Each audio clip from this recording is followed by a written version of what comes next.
Okay, well, good evening, vinyl community. So this is my vinyl tag for 2026. I'm gonna try to keep as quick as I can, but I got a lot of records I want to talk about. So let me just get right into it. Favorite purchase of 2025? I don't really know, but I'm gonna mention two. The thing that gives me that I really get off on is finding originals. The older the better, closest to original first pressings. They're like not in great shape, but they just restore them and turn an old beat up album that just needs a good cleaning into a really nice copy that's, yeah, good to listen to. And two of my really favorite albums I found OGs of: a very old copy of Cheap Thrills, Janis Joplin, Big Brother and a Holding Company. I brought this sucker back to life, gave it a good cleaning, and Presence by Led Zeppelin. Um, their most underrated album. I think this is probably my second favorite Zeppelin album. I think it's hugely underrated. My favorite Zeppelin albums would be the third and this one. So yeah, I got a what appears to be a very early pressing of it. Cleaned it up. It sounds dynamite. I think it sounds better than the Jimmy Page remaster. Um, Best show live musical experience. I only went to two shows this year, but one of them was just this week. I live right outside DC. Thievery Corporation, band from DC. They always play shows at the 930 Club every year around Christmas. And they are dynamite live if you've never seen them. I try to catch their shows at the 930 Club every year. Um, Thievery Corporation gave us a record store, a Black Friday release a couple months ago. Radio Retaliation, great album. And I picked this one up at the show because, yeah, I don't see vinyl copies of this one very around. I was able to get this one at the show. So, Thievery Corporation, my favorite show of 2025. Has your collection got bigger or smaller in the past 10 years? Oh, bigger, much bigger. Why? Because I bought a bunch of records. Moving on.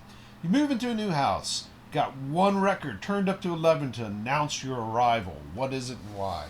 So I'm going to assume that you got like the scenarios, you've moved into the neighborhood and you got just this awesome sound system that would just like blow the whole neighborhood away. And I think there's two ways you could approach this. You could go for like the loudest, like heavy metal, just ass kicking thing and go take that approach.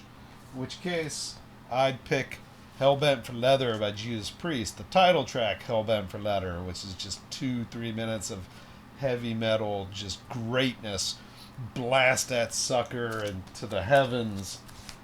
Or you can go the other approach, which is try to introduce yourself to your neighbors, show that you're a person with taste and all that. And I would pick some classical. But I'd want to pick some classical that would sound good on a really kick ass sound system. So, of course, some symphonies by Jean Sibelius. This was the first Sibelius, my introduction to Sibelius. This disc has Nielsen's Fourth Symphony and Symphony Number 5 by Jean Sibelius. I got it when I was in Britain because Simon Rattle was a big deal in Britain at the time. It's still my favorite recording of the Fifth Symphony. I might listen to this tonight. I just love me some Sibelius. Next question. One album each, favorite male and female singers. Don't know if I have a favorite male singer, but I am going to say Ozzy. Rest in peace, Ozzy. Why this album? Um, I am a person who I mostly know Ozzy from his first two solo albums with Randy Rhoads and, of course, his stuff with Sabbath. Recently, I've been trying to get into 90s era, Ozzy's comeback in the 90s, and I was watching a video, vinyl community video, and someone really praised this as being just like a really strong album. And in general, I've been getting into 90s Ozzy in the last couple of years, but I decided to give this one a closer listen. And they were not kidding. This is a really strong record. This is that You know, yeah, it's just I gave it a closer listen, and it's like way better. And I remembered it being Ozzy's '90s stuff has kind of grown on me more. And this album also has Geezer Butler playing bass on it, so it's worth hearing for that too. Female singer, I was gonna go with Joni Mitchell, but I'm trying to kind of talk about stuff that maybe people are not so familiar with. The band Renaissance, they're prog. They were big in the '70s, and their singer is Annie Haslam, and by God, she has just such a voice. She can hit such notes. Beautiful tone. This is just a massively underrated band. They are prog, but it's just so tasteful, so well played. It kind of avoids sort of the bombast that you get with ELP or other prog bands. I believe they're a British band. An amazing bass player. Yeah, they put out a slew of records in the '70s. They were just on a roll. They banged out like five in a row. They were just killer. And this is the first really great Renaissance album. I picked this one because I think this is their best album. I think this is technically their second album, or the first one with the classic lineup of the band. But yeah, check out Annie Haslam and the band Renaissance if you're not familiar with them.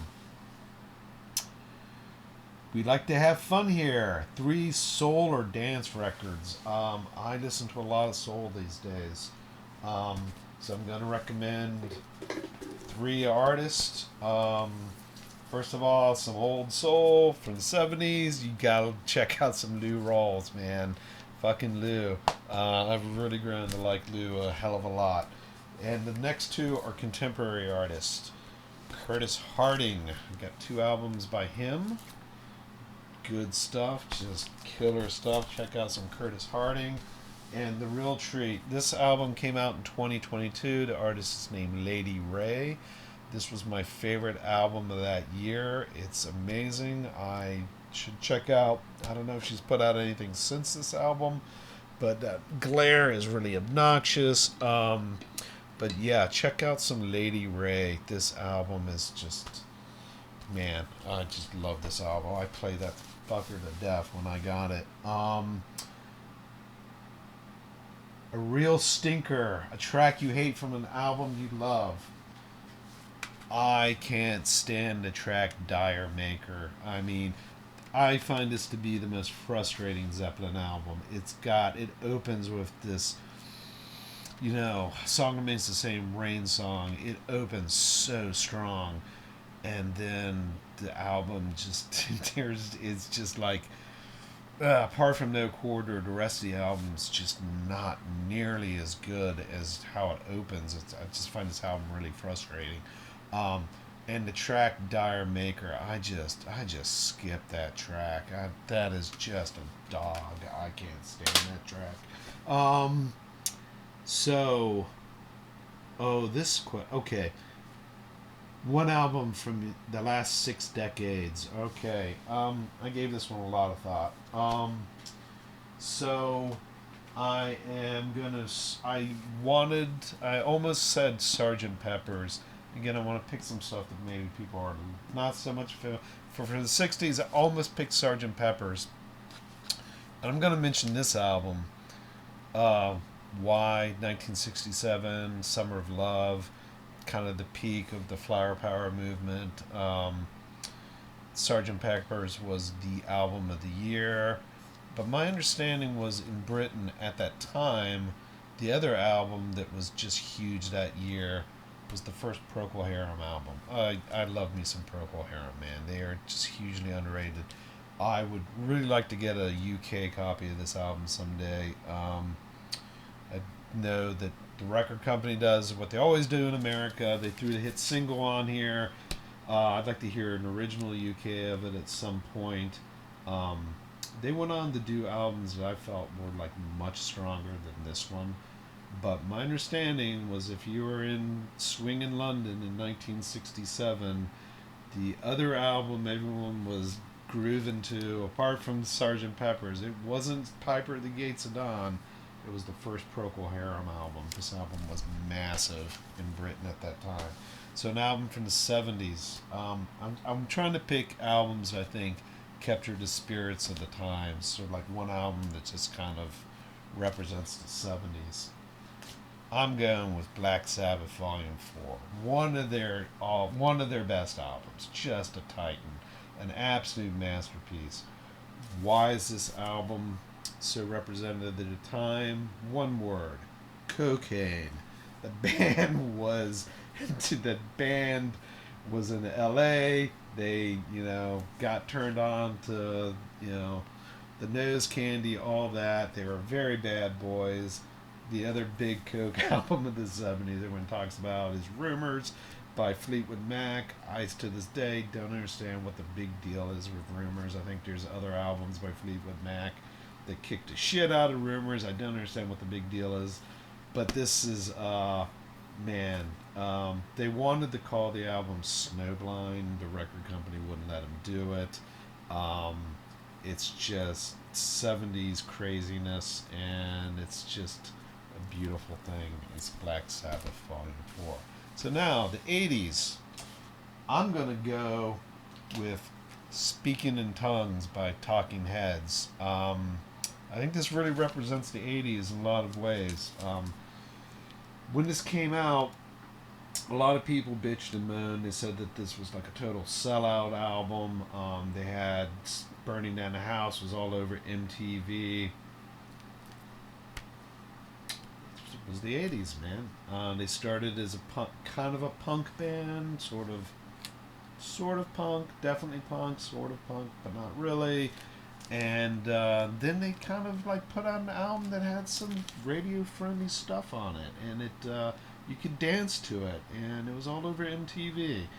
The funny thing is, over the years, this has become my favorite Talking Heads album. It's the one I reach for the most. It's the one I enjoy listening to the most. It happened slowly over time. It grew on me. This has become my favorite Talking Heads album. But I think it represents the times really well. So then the 90s. Kind of a similar deal. I'm going with Ray of Light by Madonna. So obviously, massive pop star in the 80s. She decides that she's going to reinvent herself. She gets William Orbit to produce her album. She wants to change it up and change with the times. She gets William Orbit to put out this electronic, ambient, psychedelic club album. And goddamn, it works. This album is just a banger. And she reinvents herself in 1998. Goes out of the decade with a bang. Madonna, Ray of Light. So then, an album that represents the 2000s. I am going to say In Rainbows for one specific reason. It's a great album. It's one of the great albums of that decade. Radiohead's one of my favorite bands. I think that they had other albums that were better, but this one is significant for one reason. The record industry got massacred by Napster. iTunes was them attempting to adapt to the times and make downloading music profitable. Streaming wasn't a thing yet, but it was around the corner. Radiohead leaves their label, goes out on their own, puts out this album for free. Well, not free. You could decide how much you wanted to pay for it. So they announced the album was out. I downloaded it. I decided to pay $10 for it. A couple months later, they gave it a proper release. That's what this is.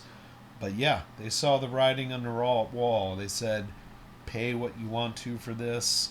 People were sick of getting ripped off by the record industry.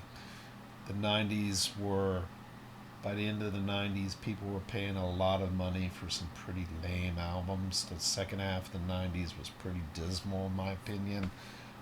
So I think this album really represents what was going on in the record industry. Radiohead saw the writing on the wall, and it's also a great album. I have no real strong opinion about the 2010s and this decade. There's still lots of great music coming out. I am not as up on new music as I was as recently as like 2012. I was still pretty plugged in to what was being played on KXP and all that. So I don't have any particularly strong opinions, but I will pick, and I'm not even going to touch on this decade, but I'll pick for the 2010s Morning Phase by Beck. Similar thing. I think it kind of describes what was going on in the record industry. After busting his ass and putting out a lot of music for decades, he put out what is arguably his best album, uh, production wise and everything, songwriting wise. It's like a truly mature album, and he was definitely probably the front runner at that year's Grammys. People had a shit fit. They thought it was, just a political climate at the time. People didn't want to give the Grammy to Beck, and it was kind of like that thing you get with the Oscars, where it was like, "Hey, man, it's this guy's turn, man. This is like the best album he's ever done. He's done his dues. The guy deserves a Grammy." And they did not buck under pressure. They gave him the Grammy for this album. But I think it just kind of represents kind of a schism in the music industry. People, I don't know, man. Streaming and all that. It's really, I don't know, man. It's hard to get people to agree on much of anything these days. And this is a great example of that. It was controversial giving Beck a Grammy for what was like the best album he ever did, and it's just an absolute masterpiece of an album. But I think that just kind of shows what was going on at the time.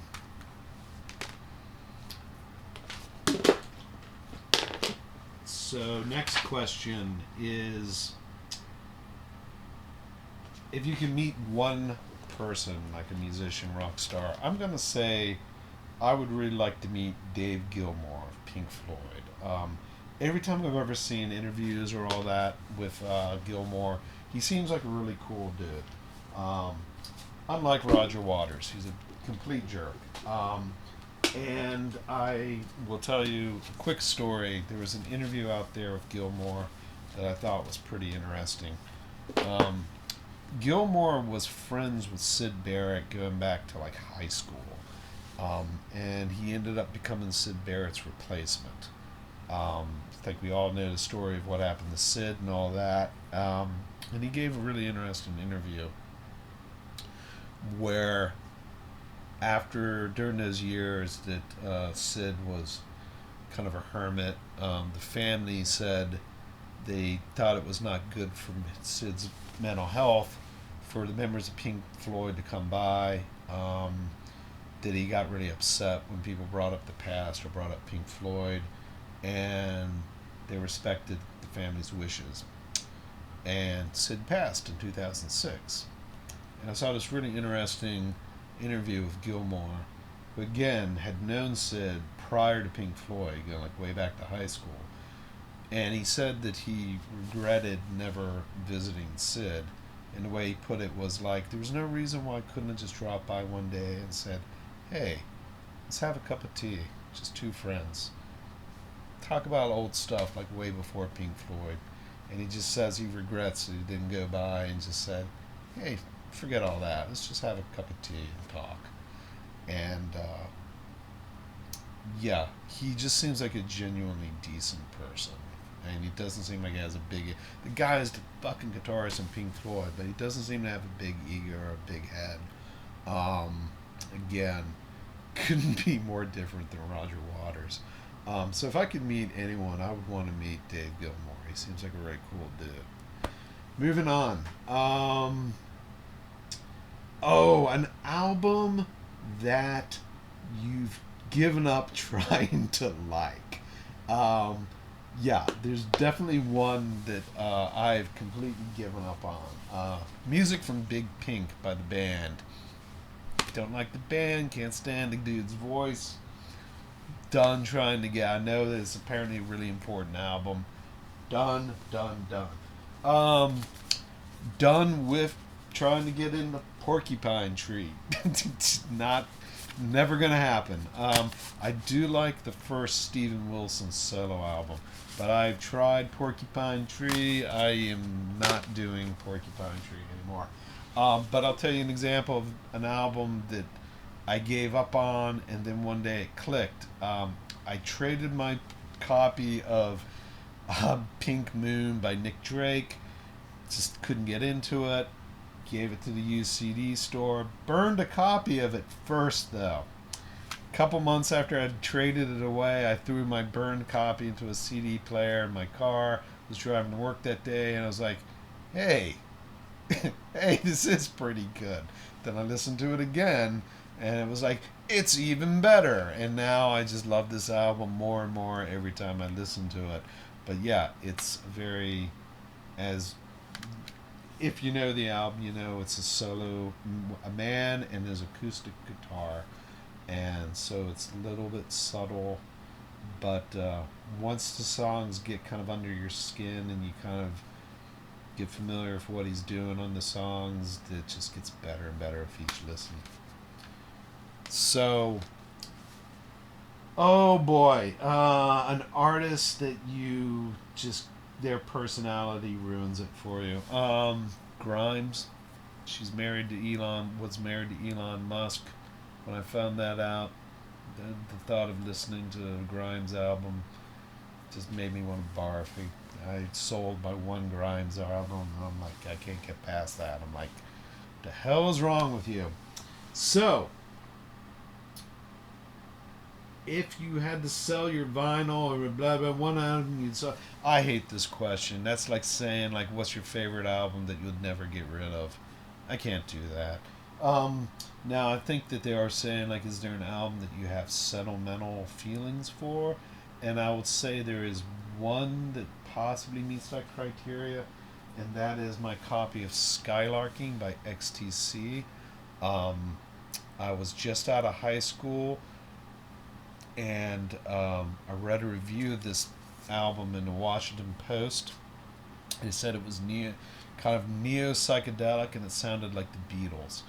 I knew nothing about progressive alternative rock at that point. I was, either into the Dead or metal, and I knew nothing about alternative music. But I read that review in the Washington Post. I thought it sounded interesting. I blind bought the album based on that. I bought the first Velvet Underground album that same day. I no longer have that copy, but that was my introduction to XTC. And this is one of the originals when it first came out that includes the track, what's it called? Mermaid Smile. Yeah, Mermaid Smile is on this one. It's not on later pressings of the album. So this is like an original, one of the first pressings that came out. So yeah, I remember the day I went into a record store that's no longer there and bought my first alternative rock album, and I still have that copy to this day. So this is one that I kind of have sentimental feelings for. So I guess if my house goes up in flames, I'll save that one. Next question. VC highlight for the year. Record store days. I always like seeing the unboxing videos and having people like maybe recommend some stuff that I may not know about that's coming out on record store day. So yeah, this year was no exception. Got some great stuff on record store day. Favorite music biopic? Oh yes, I do have one. The film is called 24-Hour Party People. It stars Stephen Coogan, who plays Tony Wilson. Tony Wilson, if you don't know, was the guy in Manchester, England, that founded both Factory Records and the Hacienda, the notorious Hacienda Club in Manchester. The movie was kind of marketed as being about like the rave scene, but really that's only like the very end of the movie. It starts with like Tony Wilson being at that famous Sex Pistols gig in Manchester, where like everybody was at that show. Um, and then it goes on to like the finding of Joy Division, New Order, how New Order first almost bankrupted Factory Records, and then first saved them, and then almost bankrupted them twice. It's just hilarious. The movie is so funny. It's so entertaining. Steve Coogan is just fantastic. It's a great history of just an interesting period. It goes on into towards the end of the film to get into the whole ecstasy scene and the Happy Mondays and all that stuff. But it's a real history of about a decade of some pretty cool music and the whole Manchester scene. So that is a fantastic film that I really recommend. 24-hour party people. Okay, this next question. This is going to be a dissertation. I want to spend a lot of time talking about this question. Why jazz matters, and show a favorite album. So I've been watching a lot of YouTube videos about jazz, uh, vinyl community, and people recommending albums, and just kind of learning a lot about jazz in the last year or so. I am finishing Miles Davis's autobiography, which there's a bookstore, my book sale at my library, and I was able to pick Miles' book up for $1. So I'm getting some history. And first thing I want to say is this question: why does jazz matter? Does jazz matter? Why jazz matters? I think that question kind of tells you a lot. Um, Jazz is kind of hard. I think it's probably even more challenging than classical to wrap your head around. I still to this day don't really get bebop. It's just, especially like Charlie Parker and stuff like that. It's just too, man, I do not get bebop. And I think a lot of people struggle with jazz.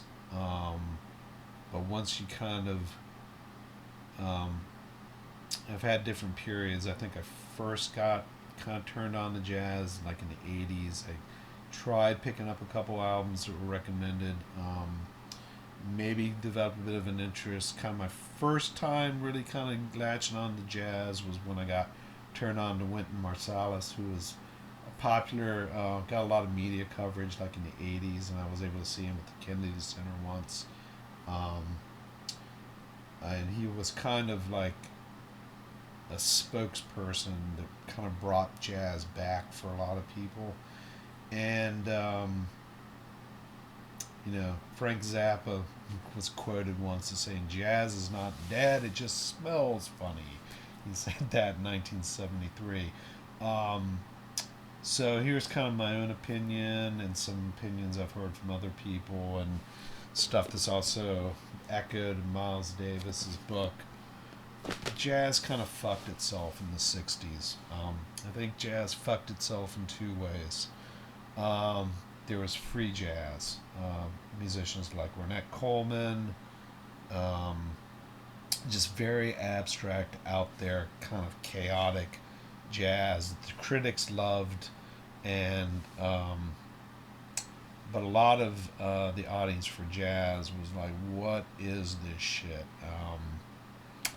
Yeah, but they kind of tried. They got a little too sophisticated for their audience. The other thing, and I am going to kind of pick on Blue Note. Love Blue Note. Blue Note is, of course, one of the great jazz labels. Um, Blue Note, maybe more than other labels, kind of became like Blue Note albums, and I picked this up as an example, though this is a great album. Um, Blue Note kind of became like quartets and quintets of guys playing long instrumentals, and like, here's the trumpet solo, and here's the sax solo, and just like everything was instrumental. Everything was like small ensembles trying to outperform each other. They lost a lot of their audience. People just couldn't relate to it. Miles kind of talks about it in his book. Why does jazz matter? Jazz is, to be blunt, it's mostly music by African Americans. They invented it. It's their music. Um, There certainly are white people that are good at playing it too, but it's their music. Um, and a lot of black musicians in the 60s were looking out and they're like, this whole audience is white. What the hell is going on? Um, they alienated themselves from their own audience. So in the 60s, later 60s, the record companies start trying to adapt. Um, there were like two trends that were kind of big at that time. In the later part of the 60s, they start trying to you start getting a lot of Beatles covers and tunes that maybe are familiar to people, and they start trying to incorporate some soul influences to kind of try to win back the black audience that had migrated to soul at that time. Then we start rolling into the 70s. They're losing even more and more of their audience. Now they're trying to incorporate funk influences, which ultimately leads to the dreaded disco. But anyway, yeah, jazz starts getting a lot funkier in the 70s. Nothing wrong with that. Great music. Um, but a criticism is it starts sounding less and less like jazz. Um, Jazz seems to kind of be going through an identity crisis. A lot of Donald Byrd. Donald Byrd went through this period. I love the Donald Byrd stuff from this period. Um, but yeah, jazz kind of lost its audience. And I think that could be part of the challenge. It got just kind of hard for a lot of people to understand, and then they kind of diluted the brand, if you will. So by the late 70s, a lot of people felt like jazz was just dead. Um, but on a happier note, jazz is definitely alive. In recent years, I've been trying to get turned on to some current jazz artists. There's plenty of good artists out there. One of my all time favorite jazz albums came out in 1996 by the bass player Christian McBride. This album's called Number Two Express. It's on the Verve label. To this day, one of my favorite jazz albums. It came out in 1996. I don't want to lose my train of thought. If you want to get into jazz, I think the best thing to do is if you find a musician that you really like, start following that musician.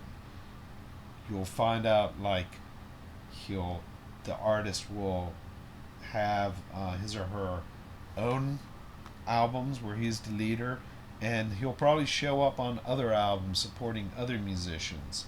So you start seeing the same names over and over again appearing on different albums. If you really want to get into jazz, find an artist that you like, and he'll start showing up on a lot of different albums, sometimes supporting different artists. And then you start getting into those artists in addition to the guy that you're already following. Um, that would be my recommendation, man. If you're into jazz, pay attention to who some of the musicians are. Like, let's say you're into Miles Davis. Start paying attention to some of the other musicians on his albums. Like Herbie Hancock plays on some of his albums. Start checking out some of Herbie's albums. So that would be like, if you want to get into jazz, that would be my number one recommendation. The other thing that needs to be addressed if you're kind of having a hard time getting into jazz, price. Um, Jazz albums are notoriously, hideously expensive, or they can be. Again, Blue Note albums seem to be especially expensive. They can be very rare, they can be very pricey. Now, Blue Note has, I'll try to find an example. Let me just grab one right here. Recently, Blue Note started doing this thing called the Tone Poet series. These are like audiophile pressings of Jed. Some of these albums are getting reprinted on vinyl for the first time in decades. Some of this stuff was crazy hard to find until Tone Poets came along. So that's the good news. You can get some classic titles. They've never sounded better. And the prices they're still like $40 for a Tone Poet. But they are putting out some classic albums that have been just impossible to find until Tone Poet came out. But that seems to be especially The price thing is especially bad for Blue Note titles. The good news, I don't run into that with other labels. Some of my favorite jazz albums I got in the freaking dollar bins when I was getting back into vinyl. I started collecting some jazz, and I was just finding stuff that looked cool that I liked in the dollar bins. This day, one of my all-time favorite jazz albums is by flute player Hubert Laws. This is like always in the dollar bins. I love this record. Certain labels tend to be really affordable. This is on the CTI label. Stuff on that label tends to be really affordable. Stuff on the ECM label. This is Keith Jarrett. Stuff that's on Columbia. Columbia was a massive record label, so when stuff came out on Columbia, it got widely distributed. So stuff on Columbia, there tend to be a lot of copies around. Dave Brubeck albums, real easy to find, won't break the bank. Jazz Fusion, again, this is on the Columbia label. Return to Forever, great stuff. A lot of the great fusion bands. Columbia, they were more of a mainstream label, so they tended to do the fusion thing more. But for a lot of people, fusion is kind of their intro to jazz. So you can get great stuff on the Columbia label. Stuff on the Verve label. Here's a great Wes Montgomery album. OG, great shape. $5 is what I paid for this album. Things on the A&M label. There's some great titles on A&M.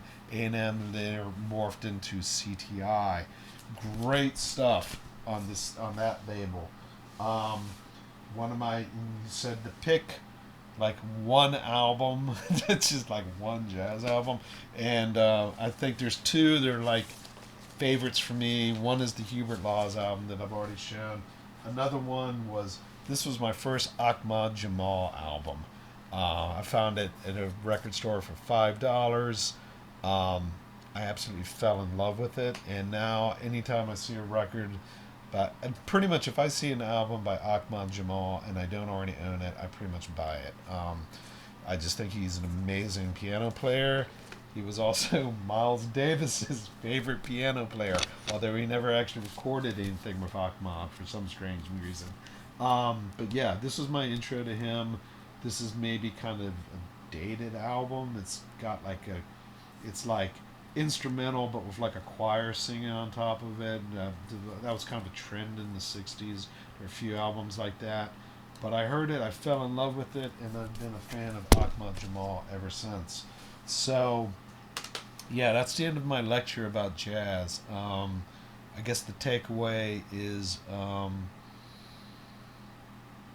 I get that jazz is challenging for a lot of people.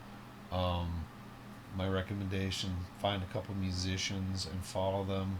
And there are strategies you can use to build an amazing jazz collection that won't break the bank. I've only recently begun to tip my toe into getting originals because they're just thanks to Tone Poet, you shouldn't have to break the bank to get some titles that have been inaccessible until very recently. So the last topic I'm going to touch on: sell your favorite artist to someone who's maybe not familiar with them. He's not my favorite artist, but he's one of my favorites. I'm going to mention Elvis Costello, and I think he probably needs to be sold to people. Most people, if you've heard of him, he's got his fans. There are people that are crazy about Elvis. Most people, if they know anything about him, all that they know is, for whatever reason, his early stuff, when he was kind of grouped with the new wave, post-punk, like his first album, his third album, Armed Forces. This is the stuff, for whatever reason, most people, if they know anything about Elvis, it's off those first three albums. They're great albums. To me, his fourth album is where it really gets good. I knew nothing about Elvis Costello. I was in college. A friend of mine lent me a cassette of this album. That cassette did not leave my tape deck for an entire semester. This is one of his best albums, in my opinion. Um, he on this album, he ditched the whole new wave thing. He's like, I want to change up my sound. He put out an album that was like definitely influenced by soul music of the '60s, and he puts out this album. I counted 21 songs on this album.